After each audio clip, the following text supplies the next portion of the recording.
여러 불자님들 그동안 안녕하셨습니까?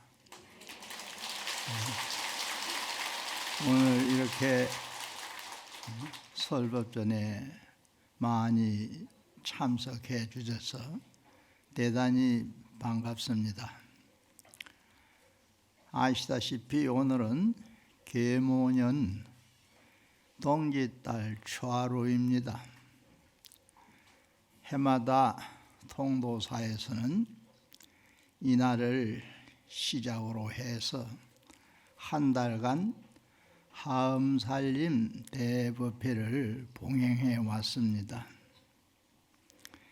세상 모든 일은 인연에 의해서 이루어진다, 이렇게 일반적으로 말하듯이 이 하음살림 법회가 열리게 된 것도 수승한 인연공덕이 있어서 이루어지는 일이다, 이렇게 말씀드릴 수가 있습니다.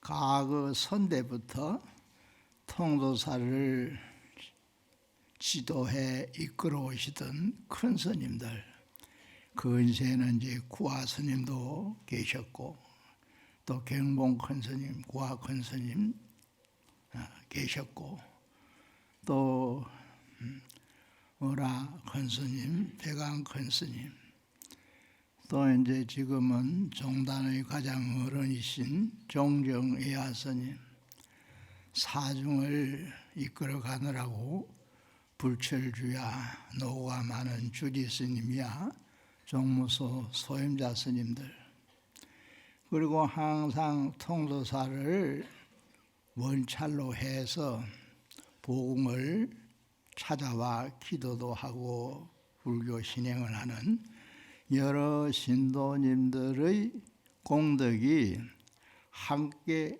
어우러져 만나서 이처럼 성대한 법회가 열리게 되었다 말씀드릴 수 있습니다. 이 법회를 통해서 부처님을 향한 마음, 또 부처님 법을 향한 마음, 동시에 삼보의 공덕을 향하는 마음이 더욱 지순해져서 이러한 인연공덕으로 우리 모두에게 부처님의 가피가 입혀지기를 먼저 축원드립니다. 아시다시피 한 달 동안 하엄경을 설하면서 그 경전의 법문을 듣고 나름대로의 원력을 다지며 참 부처님과의 인연의 거리를 더욱 좁히면서 우리의 실제 생활에 많은 도움을 받고자 하는 뜻에서 법회에 동참하셨다고 볼 수 있습니다. 하엄경은 이미 잘 알고 계시겠지만은 부처님 설법 중에 가장 넓고 깊게 설해 놓은 법문입니다. 흔히 말하기를 대성 최상승 법문이다, 이렇게 말하기도 하는데, 이 하엄경전에 설해진 부처님 법문은 다른 경전에서 설해진 법문과는 요즘 말로 차원이 다르다 이래요. 인도에 가면은 보드가야라는 지역이 있어요. 그 보드가야에 가면 지금도 부처님 깨달음을 상징하는 보리 대탑이라는 큰 탑이 솟아 있습니다. 높이가 53m에 달아요. 그곳이 부처님이 정각을 이룬 곳입니다. 부처님이 그곳에서 정각을 이루었을 때 깨달음을 얻고 나서 해인산매라는 산매에 들어가 계셔요. 해인산매, 해인사, 이 법보사찰 절 이름이 해인사 아닙니까? 이 산매에 들어가니 부처님이 깨치신 깨달음의 경계가 그대로 거울에 어떤 물체의 영상이 나타나듯이, 또는 비유해 말하면은 우리가 텔레비를 보거나 영화를 볼 때 그 화면에 여러 가지 경치 혹은 물체의 모습들이 나타나듯이 훤히 나타나더라는 거예요. 그 해인산매에 나타난 정각경계의 모습들을 그대로 보여준 법문이 하음법문이다 이럽니다. 그래서 이제 중국 불교사에서도 하응경을 조상 판석을 할 때 최초의 설한 법문이다 이렇게 말하기도 해요. 정각을 이룬 그 자리에서 설한 거니까. 보통 이제 원시불교랄까 근본불교에서는 부처님이 제일 먼저 설한 설법 내용을 사성제법이라 해서 이 법문을 처음 설법한 녹야원에서 설했다 이렇게 이제 말하기도 합니다. 그런데 하응경은 정각한 그 자리에서 설해졌다는 거예요. 산매 안에서 설해졌다는 거예요. 실제 부처님은 말씀을 하지 않습니다.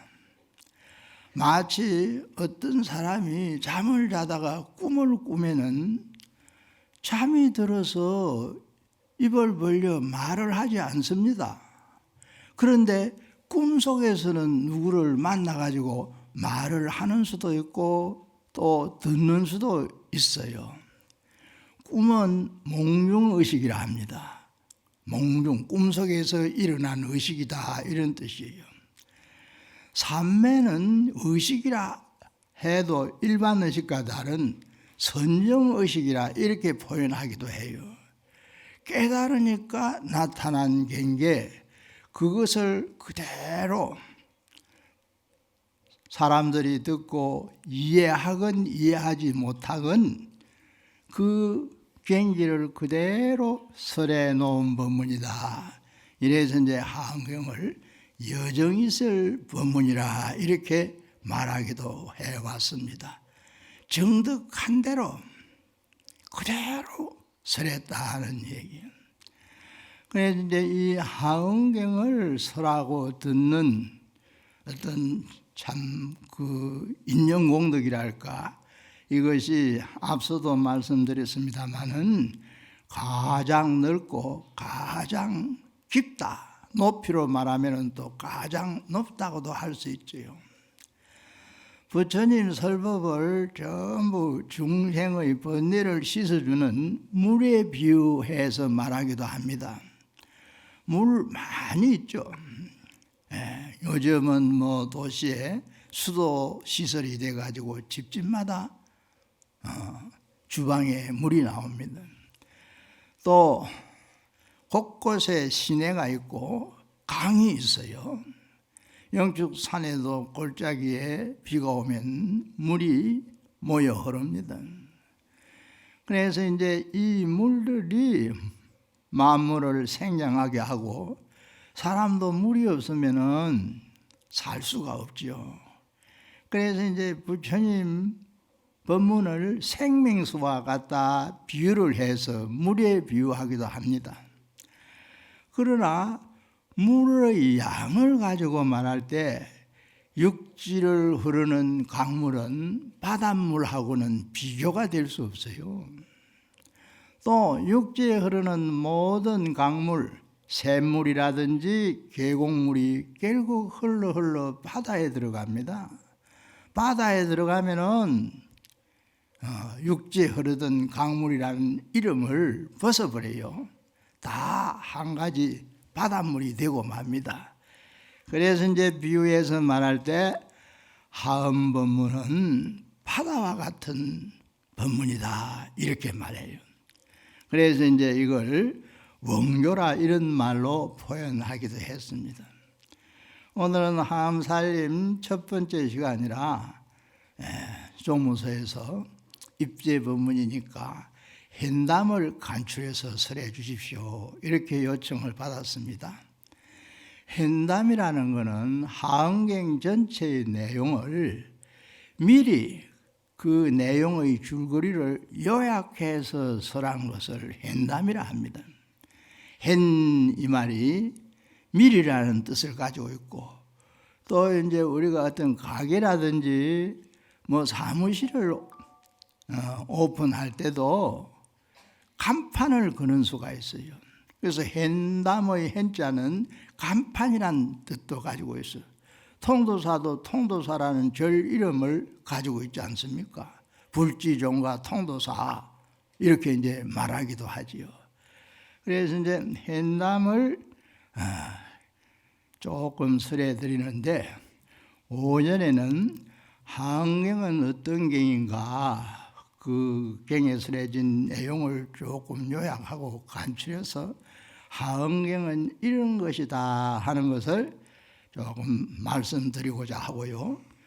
부처님이 정각을 이루고 결국 그 깨달은 경지를 알고 계시겠습니다만, 처음에는 남에게 말해봐야 이게 알아들을 수 없을 것 같아서 설하지 않기로 마음을 먹었답니다. 처음에는. 그랬더니 이제 저 범천이라는 색계천 천상세계가 있어요. 그 천왕들이 부처님에게 설법해 주기를 청했다고 합니다. 그래서 범천의 근청에 의해서 설하게 된 경이 하응경이다. 대방강불 하응경, 제목이 7자죠. 대방강, 가운데 자가 불이죠. 하응경, 가운데 자의 뜻이 있습니다. 불. 불교는 부처가 중심이잖아요. 그 부처를 하응경에서는 대방강 이렇게 3글자로 수식을 했습니다. 그래서 예로부터 하응경은 불어를 설한 경이다. 대성경전을 대표하는 또 다른 경전 하나가 있죠. 법화경입니다. 법화경. 법화경도 7자를 말하는 수가 있어요. 실상묘법 연화경. 그 가운데 자가 법자입니다.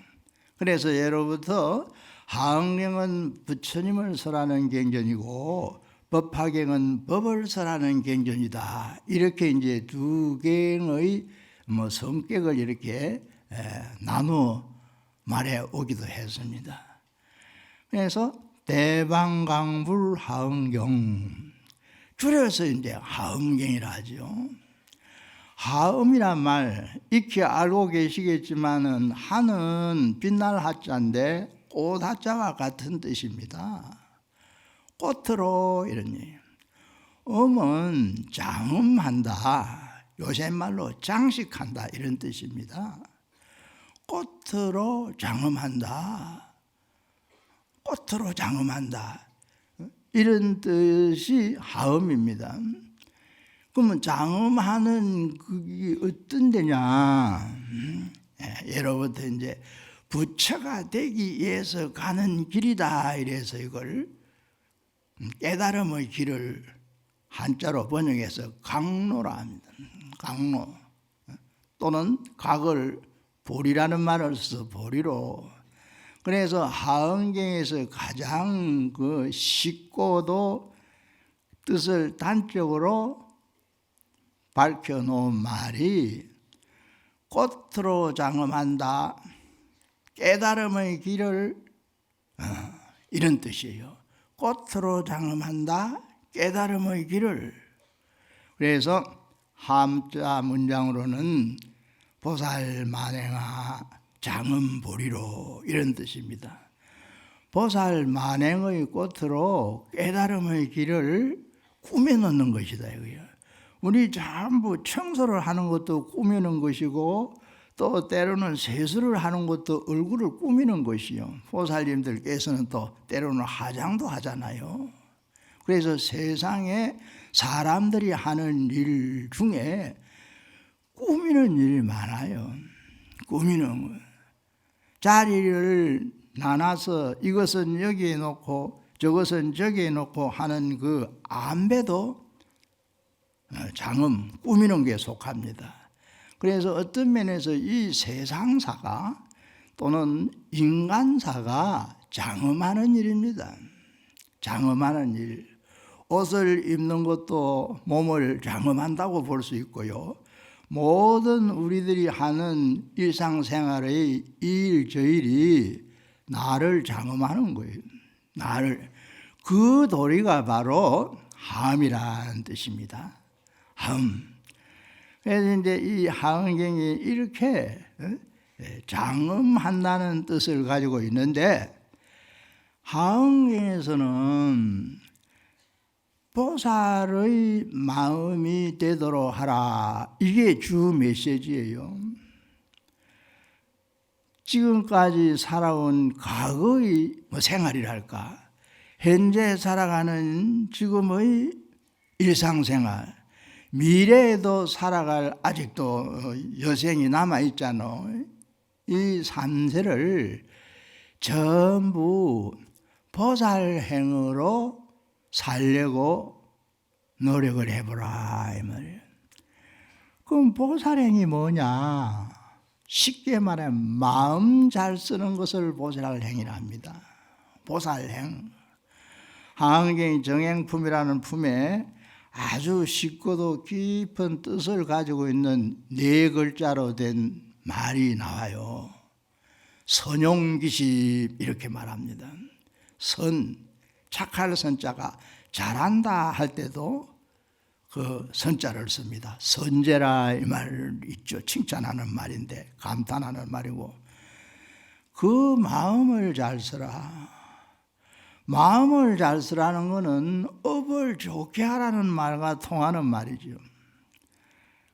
모든 사람들의 일이 좋은 일, 굳은 일로 나눠지잖아요. 또는 선악의 개념으로 말할 때는 착한 일, 나쁜 일 이렇게 나누기도 합니다.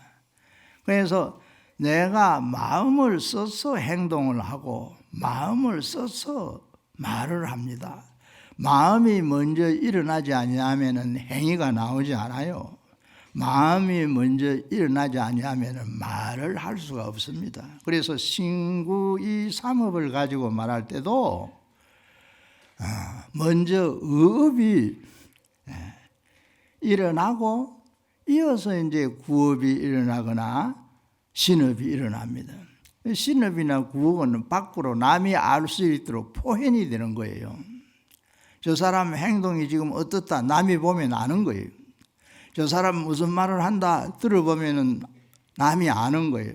그래서 이 신업과 구업은 밖으로 표시되는 업이라 이래서 줄여서 표업이라 그래요. 표업. 그다음에 업은 표시가 안 되는 업이라, 사람이 마음속에 품고 있는 생각은 남들이 뭐 신통을 얻은 타심통을 얻은 경우에는 혹 아는 수가 있지만 모릅니다. 그래서 무표업이라 이럽니다. 그래서 의업에서 시작되는 인간의 모든 행위, 달리 말하면 업을 좋도록 하라. 그게 선용기심. 금강경을 보신 분들은 금강경에는 하응경과 반대로 말한 네 글자가 나옵니다. 항복기심이라 이래요. 항복은 맥을 못 추도록 눌러놓으라는 얘기예요. 힘을 발휘하지 못하도록.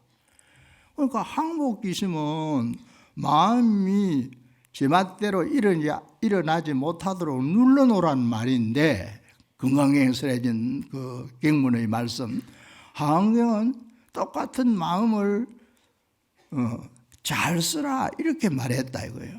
뜻은 다르잖아요. 그 마음을 항복시키고 또 그 마음을 잘 쓰고, 이때 그 마음이 금강경에서 설한 마음하고 하응경에서 설한 마음의 그 뜻이 다릅니다. 금강경에서 설한 마음은 망심, 번뇌가 지성하게 일어나는 마음입니다. 번뇌는 담진치 삼독이 근본이 되어요. 담진치, 욕심, 썩내는 마음, 어리석은 마음, 이 탐진치 삼독의 마음을 눌러놓으라는 거예요. 금강경에서는 상으로 얘기하죠. 하강경에서는 진심, 참마음. 사람 마음이 진여심, 생멸심 두 면을 가지고 있어요. 진실한 마음이 누구에게나 있어요. 그러나 진실한 마음 그대로 잘 못 씁니다. 내 체면이나 입장을 내세우기 위해서 때로는 그 마음을 숨기고 적당하게 조작해서 마음을 드러내 보이기도 합니다. 그런 것은 망심이에요. 그런 망심은 쓰지 마라. 금강경에서 설한 법문이요. 하강경에서는 그 진심을 잘 써라. 진심을 잘 써라. 그래서 진심을 잘 쓰는 그것이 하강경에서는 보살행이라 해서 이 보살행을 10가지로 하나하나 나누어 설명합니다. 그걸 이제 하강경 특유의 10바라밀이라 이렇게 말하기도 하죠. 그래서 하강경은 보살행을 닦아라 하는 것이, 우리가 이제 불교의 목적을 전부 알고 있잖아요. 붙여드는 거잖아요. 깨달음을 이루는 거.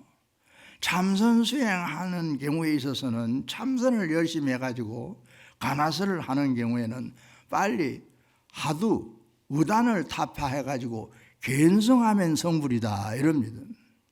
하강경에서는 보살행을 닦아가지고 보현행언을 성취하는 것이 그것이 성불이다 이렇게 말합니다. 또 이제 정토신앙에서는 아미타불이라든지 또 도설신앙에서는 도설천을 정토로 보는데 그 부처님이나 보살의 명호를 일심으로 불러서 연부를 해서 그 부처님의 세계에 가는 길을 찾아라 이렇게 말합니다. 그래서 이제 불교가 중생의 근기에 따라서 이런 방법 저런 방법 다양한 그 수행법을 설해 놓은 것입니다. 그래서 이제 하강경은 보살행으로서 성불을 하라는 거예요. 보살행. 일상생활 속에서 성불할 길을 찾으라는 겁니다. 물론 일상생활이라는 게 뭐 수행도 일상생활이라 볼 수 있지만은 누구나 마음을 잘 쓰면은 그 공덕으로 부처님이 될 수 있다 이래요. 그리고 이제 하강경에서 또 한 가지 특징적인 것을 소개하자면은 하강경은 비로자나 부처님이 나옵니다. 비로자나 부처님 알고 계시겠지만 이 법신불이에요. 법신불. 그리고 비로자나불의 정토를 하장차례를 합니다. 하장차례. 연하장차례를 줄여서 하장차례를 하는데 불교를 상징하는 꽃이 알고 계시겠지만 연꽃입니다. 연꽃. 우리가 살고 있는 이 세상이 비로자나 부처님의 법신정토인 하장세계다. 그걸 알아는 거예요. 말하자면 연꽃이 무수히 피어있는 세계라는 거예요. 그래서 이제 이 법신정토 하장세계를 얘기하면서 부처님 깨달은 정강의 내용을 그걸 부처로 설명해요. 그러면서 이제 또 다른 경전가의 특징은 이 비로자나 부처님 법신불이 동시에 노사나불입니다. 노사나불은 원래 보신불이라 보는 거예요. 보신불. 또 이제 하신불은 서가모니가 직접 인간의 몸을 받아서 출가 수행해서 정각을 이루어 실제 여러 수많은 중생들을 교화한 행적은 하신불의 활동이라 볼 수 있어요. 그래서 이제 삼신불을 구분하는데 하강경에는 이 삼신불을 하나로 봅니다. 법신이 보신이고 보신이 하신이다. 이게 하음분문의 또 다른 특색이에요. 그래서 이제 하음경이 이제 번역본을 소개하면은 처음 번역한 진나라 때 번역한 하음경이 있고 뒤에 이제 약 200년쯤 뒤에 당나라 때 와서 번역한 경이 있습니다. 그래서 진역본, 당역본 이렇게 말하고 건수로 말할 때는 60건본, 80건본 이렇게 말합니다.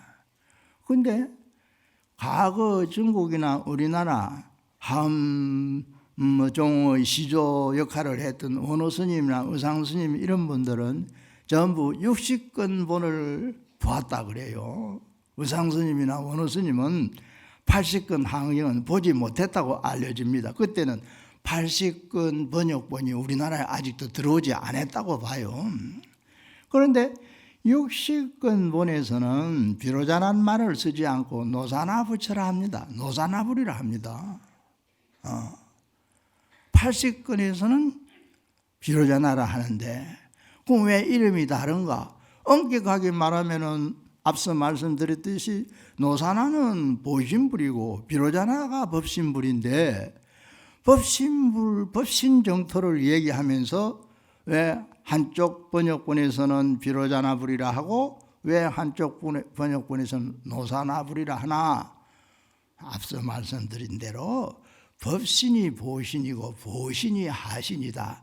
삼신을 삼위일체로 보는 특징이 있기 때문이다.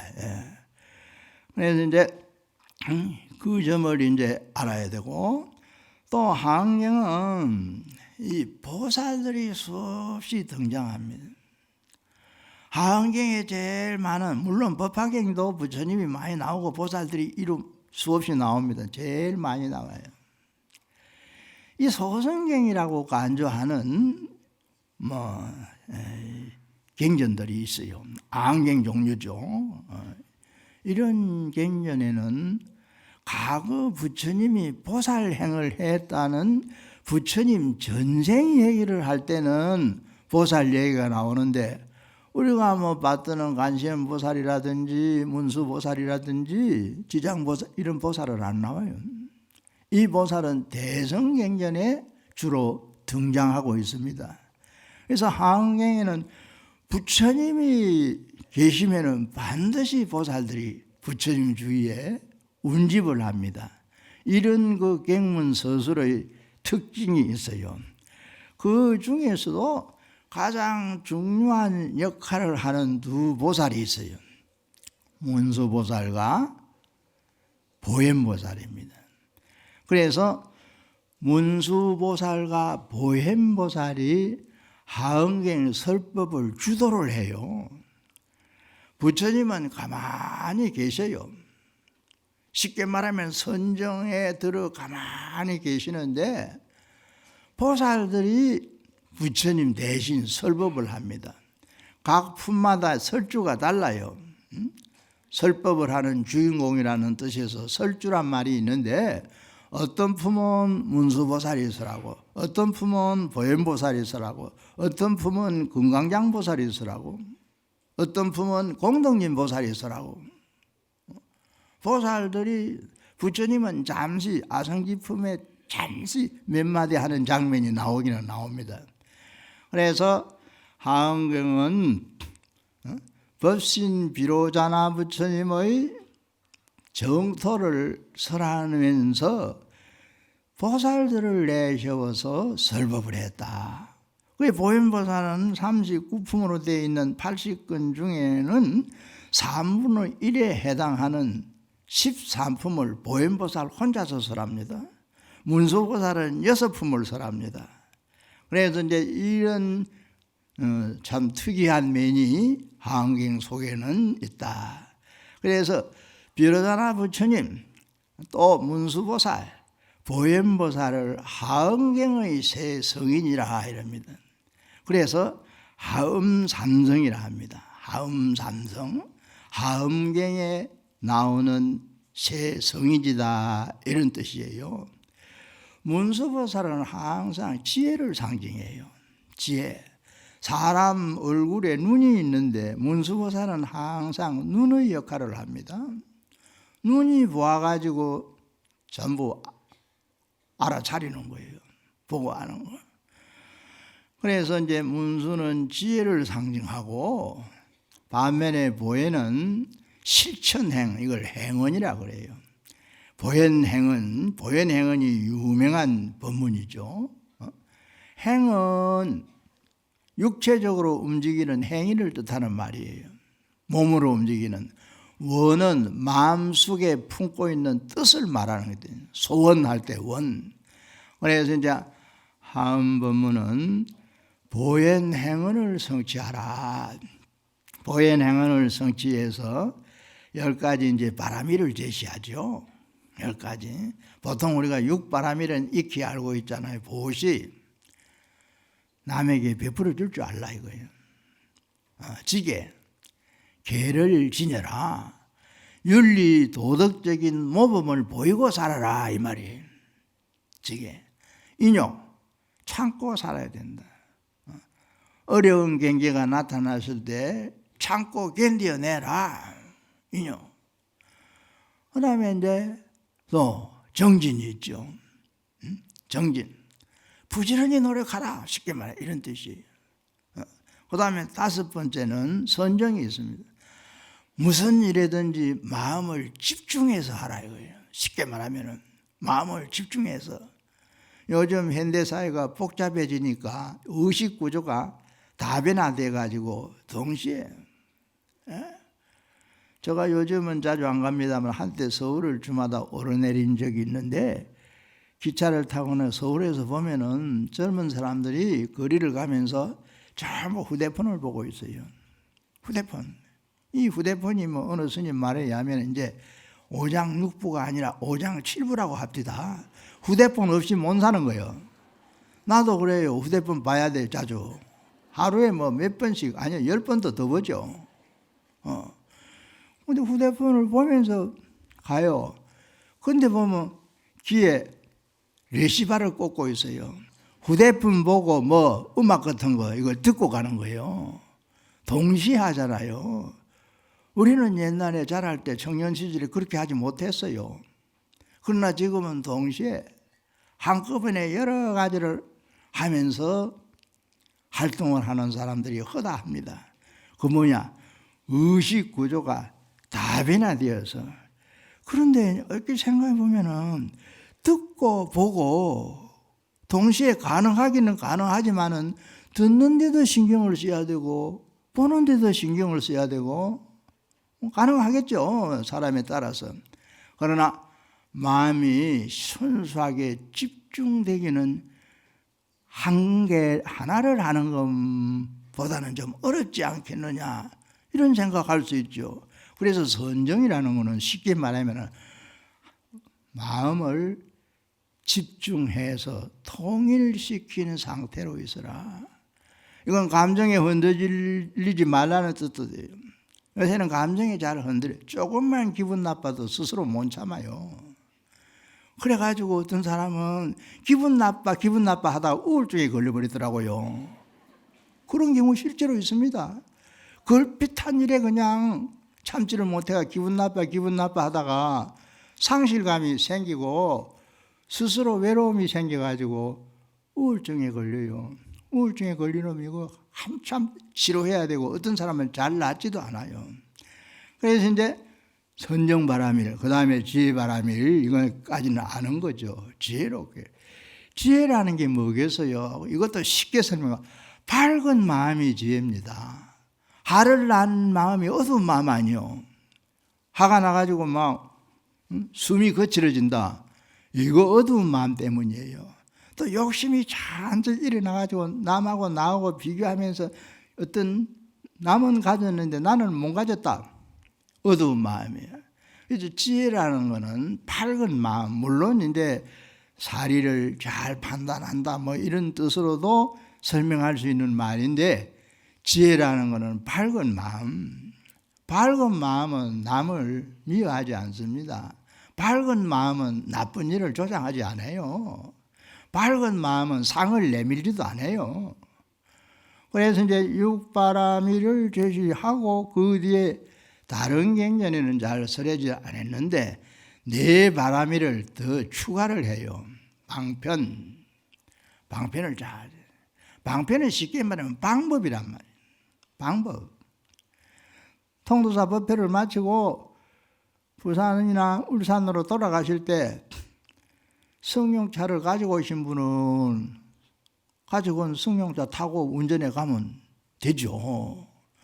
차가 없이 객차를 타고 온 분은 또 신평 내려가서 버스 정류장에서 객차를 타고 가면 됩니다. 어떤 일을 하는 방법은 차이가 있잖아요. 그래서 방편을 그때그때 적절하게 잘 쓰라는 뜻에서 방편반야를 얘기해요. 오늘날 현대사회에서는 방편반야가 점점 중요한 의미를 갖게 된 시대입니다. 방편을 잘 써야 돼요. 그 다음에 원은 다 있는 거지만 그때그때 구체적으로 뭘 할 것인가 확인하라는 얘기예요.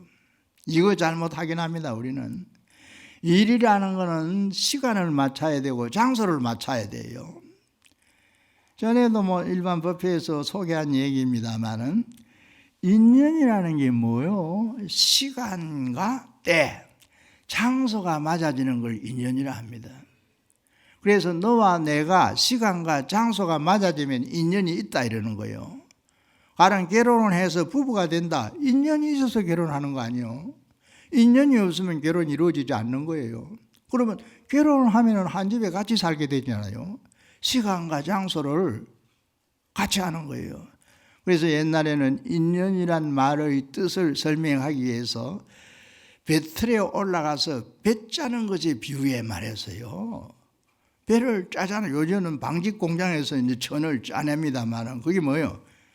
옷감천, 실을 가로 세로 걸쳐가지고 교직하는 거예요. 그래서 시간과 공간이 교직되는 그게 인연이에요. 인연. 그렇기 때문에 어떤 일이 시간적인 포착을 하게 되고 공간적인 자리를 그때그때 맞춰 정하게 되는 거예요. 이걸 잘해야 되는 거예요. 그래서 원은 그러한 것을 항상 뭐 달리 표현한 용의주대하게 맞춰 잘 하라라. 그리고 할 일을 방기하지 말고 잘 하라라. 원. 그 다음에 힘력자가 있어요.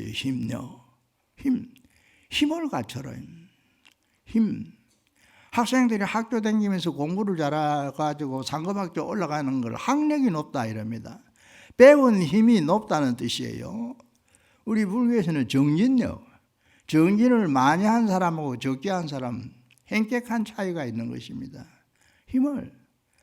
힘이라는 것은 어떤 일을 할 수 있는 앞에 능자를 붙이면 능력입니다. 능력을 좀 더 출중해지도록 갖추라는 의미가 되죠. 힘, 방편, 원력, 힘. 그 다음에 이제 그때 상황에 따라서 육바라밀 6번째 지혜와 같은 데 지를 붙였습니다. 이건 상황 판단을 잘한다는 뭐 현대적인 개념으로 설명하면 그런 의미를 가지고 있습니다. 그래서 보살행을 닦는데 제시해 놓은 실천 요목이 하은경에서는 10바라밀입니다. 10바라밀. 10바라밀이 전부 하은경의 보살행 완성을 뜻하는 수치로 이렇게 이제 설명이 됩니다. 또 하은경은 십자가 들어가는 품이름이 많아요. 뭐 수행지에 맞춰서 뭐 십주품도 있고 십행품도 있고 십향품도 있고 십지품도 있고 또 뭐 십정품도 있고 십등품도 있고 십무진장품도 있고 전부 이 품 이름에 십자가 들어가 있어. 이게 십바라밀을 뜻하는 거예요. 십바라밀, 바라밀 완성을 뜻하는 그런 의미를 가지고 품 이름 앞에 전부 십자를 붙이는 겁니다. 그 다음에 이제 하은경은 앞서도 말했습니다만은 이 세상을 전부 조화 통일시키는 법물로 일관해요. 조화 통일이란 말은 모든 것이 원만하게 융합 혹은 결합되어 있는 상태를 말해요. 가령 한 가정의 식구들이 요즘 핵가족 시대란 말하지만은 그래도 이제 부부가 있고 슬하에 뭐 자녀가 한두 명은 있고 옛날 같으면은 대가족 제도가 있었던 시절이라 3대가 함께 살았던 집이 많잖아요. 조부모, 부모, 자녀 3대잖아요. 그러면은 요즘 말로 가정화합이랄까, 가족화합이라는 것은 서로 자기 일을 충실히 하면서 마음이 서로 틀어지게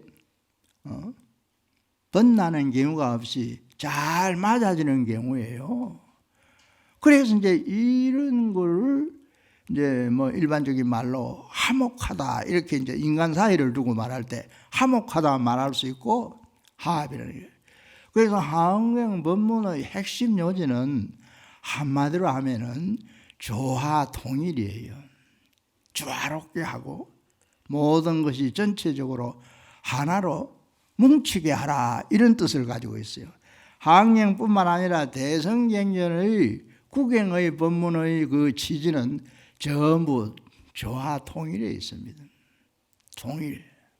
모든 것이 원만해져야 돼요. 이게 이제 하엄경 법문의 주된. 그래서 이제 조화 통일되도록 하기 위해서는 앞서 소개한 말 다시 말씀드리면 마음을 잘 쓰면 된다 이거예요. 비유를 듭니다. 아멘. 가장 사이 좋은 관계를 비유를 들어 말했어요. 그게 뭐냐? 비틀 예를 듭니다. 이 얘기는 알고 계실지 몰라서 안 했는데 비로자나 부처님 뭐요? 우리 저 법당에 용화전 뒤에 대강맹전이 있죠. 그 비로자나 부처님을 모셔놨기 때문에 대강맹전이랍니다. 비로자나라는 부처님 명호 이름의 뜻이 큰 강명이란 뜻이에요. 강명. 그러면서 빛은 어디서나 화합된다. 빛은 싸우지 않는다. 바꾸어 말하면 이런 말이 나와요. 빛은 싸우는 일이 없다 이거예요. 충돌이. 빛은 말하면 더 밝아지게 하고 말이에요. 그래서 이제 모든 것을 조화, 통일되게 하는 그런 법문의 취지를 한경에서는 담고 있다. 또 불교에서 말하는 마음이라는 것은 엄청난 크기를 가지고 있습니다. 엄청난 크기. 우리는 나는 키가 몇 센치, 몸무게가 어느 정도 아주 왜소한 지극히 작은 존재라고 보죠. 오늘 육체 자체를 놓고 볼 때는 그렇게 말할 수 있죠. 그러나 마음을 두고 나라 할 때는 나는 우주 공간보다 더 넓다 할까 크다 이렇게 말하는 거예요. 능경이라는 경을 소하응경이라고 말하는데 그 능경에는 어떤 법문이 설해져 있느냐. 경전 한 구절을 소개하면은 가끔 소개한 적도 있습니다만은 우주 공간은 무한한 것이잖아요. 툭 트인 하늘이니까 밤하늘에 반짝이는 별이 보이고 달이 뭐 이렇게 떴다가 또 지고 낮에는 물론 해가 떴다가 집니다만 이 우주의 무한한 공간이 내 마음보다는 작다는 거예요. 내 마음이 우주의 무한한 공간보다 더 크다는 거예요. 그걸 능경경문 속에서는 어떻게 말해 놨느냐. 무변 허공을 들었어요. 끝없는 허공이 무한한 허공이 말이에요. 내 마음에서 나타난 것이다. 나온 것이다. 이런 뜻이에요. 무변 허공이 각소현발이라 이런 구절이 나와요. 그래서 불교를 좀 깊이 할수록 마음에 대한 걸 더 넓고 깊이 생각해 볼 줄 알아야 돼요. 마음을 우리는 감정이 일어나는 순간순간의 심리적인 상태만 가지고 마음이라 하는데 그런 마음이 아니다 이거예요. 그래서 이제 이런 마음을 하은경에서 설하면서 내가 하은경의 교인 내용은 잘 알고 있으면 일체유심조죠. 일체 모든 것은 다 마음이 의해서 만들어 놓는 것이다. 청정재불 공덕회에 보현명등 조세가 아니로다 나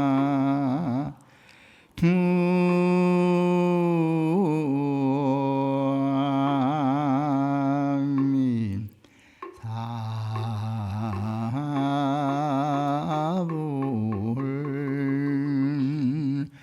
중생 한몽 불구하야 선세진구 익청양이로다나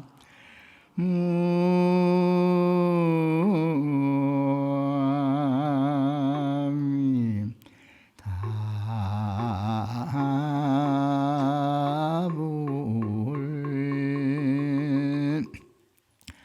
함살림 자체가 부처님의 청경한功德의 바다다.